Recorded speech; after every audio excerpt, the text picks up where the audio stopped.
You can listen to any episode of Football for Kids without the adverts by listening on Patreon or via Apple Podcast subscription.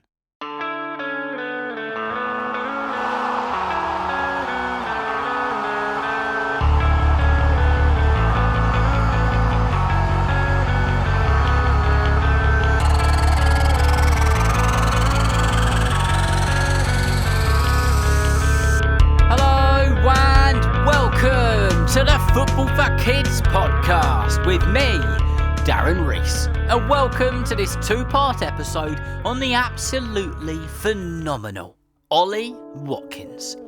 Before we get going, a massive shout out to all of you reaching out in the comments section on Spotify and leaving your 5-star reviews on Apple Podcasts. I'll get through loads of those over the next few weeks or so. Please do keep them coming, and you could hear yourself on the show before you know it. For now, please do make sure that you're following the show wherever it is that you listen to it. And remember, I have got a new show called Darts for Kids. Well, it's been going for quite a few weeks now, and lots of people are already listening to it. And the World Championships of Darts is just about to start. So if you're not listening to Darts for Kids, search for it wherever you listen to this podcast, and you should find it there. The only place it won't be available is Yoto, but hopefully it will be there in the future. Right then, let's get into it, shall we? Let's talk about the tremendous, the fantastic, the brilliant, the wonderful Ollie Watkins, who was born on the 30th of December 1995 in Torquay Hospital, right by the sparkling sea in Torquay, Devon. Now, England has lots of famous football places, but Ollie did not come from Manchester, or London, or Birmingham. He came from the southwest, a place better known for its beaches, rugby and giant waves, rather than a place known for making superstar footballers. He grew up in a place called Newton Abbot, a peaceful market town by the River Tean, far from the noisy, crowded academies where many young players train. Ollie's childhood was shaped by a very special family. He has Jamaican roots, and he was raised by his mum. She was not just an ordinary mum, she was a professional singer. Her band were called the Superstitions. They played all over the southwest at weddings and events. Ollie grew up watching her travel, perform and work incredibly hard. That life of late nights, early mornings and always being brave on stage taught him something important: resilience. The strength to keep going even when things are tough and you're unbelievably tired. People say that his mum was the unsung hero of Ollie's journey. She juggled her music career and the busy life of raising a young athlete, making sure Ollie could chase his dream. And even though Ollie's dad, Stephen, did not live with them, it's said that he was extremely encouraging throughout Ollie's career. There was no pressure, not really much shouting, no impossible expectations, just love, creativity and steady guidance. Growing up in Devon with a mum who sang for a living and a dad who supported him quietly in the background gave Ollie something many young athletes don't really get: balance. It was that balance that helped him stay humble, focused and ready for the incredible journey ahead. Now, I gotta tell you, Ollie did not join football because of a big plan or a fancy academy trial. Nowhere near. His journey began with something wonderfully simple: a friend knocking on his door. Ollie was about 7 or 8 years old, full of energy, always running, always buzzing, but he was not playing for any proper team. One day, his friend came over to his house and he casually said he was going to a training session with Newton Town FC that evening. And then that magic question came: "Oh, why don't you come with me, Ollie?" And that was it. That was the spark. That was the moment that changed everything. Ollie went along to the session, not knowing what to expect, and instantly loved it. He later said it was probably one of the best things that has ever happened to him, and one of the best things that he's done. No real pressure, no shouting, just football, fun and friendship, how it should be. This is where Ollie fell in love with the game for real, it is said, and the joy that he felt as a little boy in Devon became the anchor that kept him steady through all the challenges his future career would throw his way. Ollie Watkins went to South Dartmoor Community College in a place called Ashburton.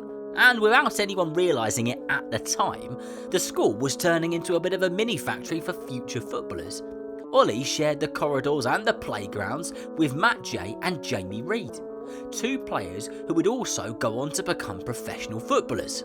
Together, they created a little football bubble, positively pushing each other, challenging each other and growing together through the local age groups. It was friendly competition and it made all three of them much better.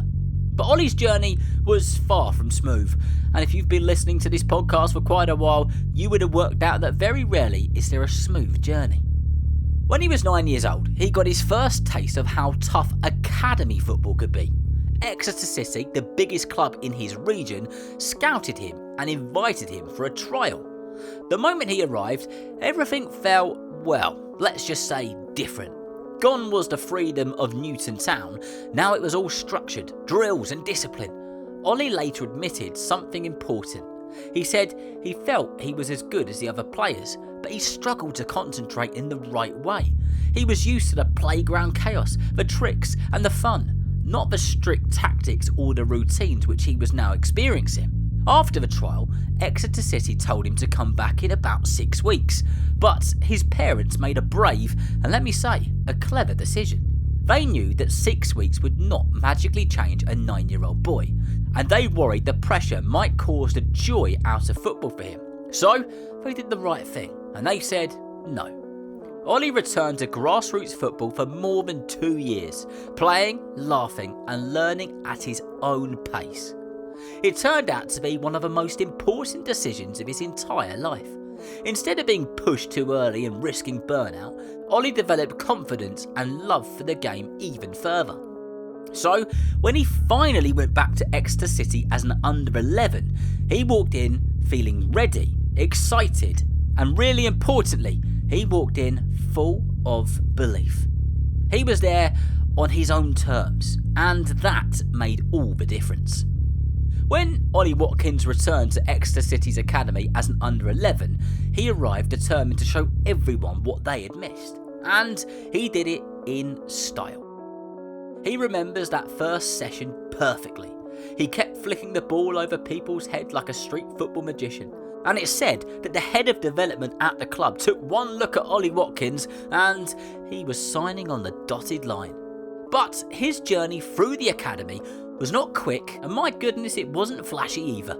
Ollie was not the superstar everyone expected to explode straight into greatness.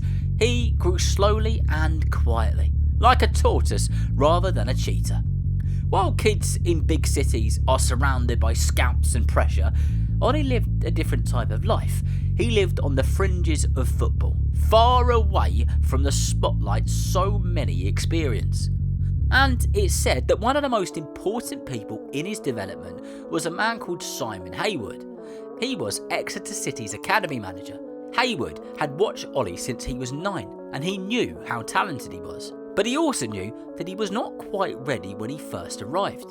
Simon believed in patience. He never forced a player to grow too quickly or too fast, and because Exeter City was a fan-owned club, they relied on young players for survival. They gave the kids the time they needed to become the players they knew that they could be. But then came the toughest stages of all. As Ollie got older and reached the age where players became scholars and then professionals, he suddenly hit a metaphorical wall. For almost 2 years, he floated in the reserves, unable to make the breakthrough into the first team. A man called Paul Tisdale, the long-serving manager, said Ollie had big potential, but he could not yet handle the physical or tactical demands of League 2 football. He just wasn't ready for it, and he still needed to learn how to turn clever tricks into match-winning performances. Meanwhile, his friends were making debuts or moving to bigger clubs, while Ollie stayed stuck, waiting and working. And that, I think, is a good place to end part 1 of the incredible story of Ollie Watkins. Join me next time for the second and the final part of the Ollie Watkins story. If you're a supporter on Patreon or on Apple Podcast subscription, you can listen to that right now. If you're not a supporter on those places, then part 2 will be available for you in the next 7 days or so. If you'd like to become a patron, then please click on the link in the episode description, or just subscribe via Apple Podcast subscription. So remember, if you know someone who loves football just as much as you do, then please tell them about the Football for Kids podcast. And whether you're playing football soon, watching it on the telly, or pitchside, I hope that you enjoy the game. See you next time.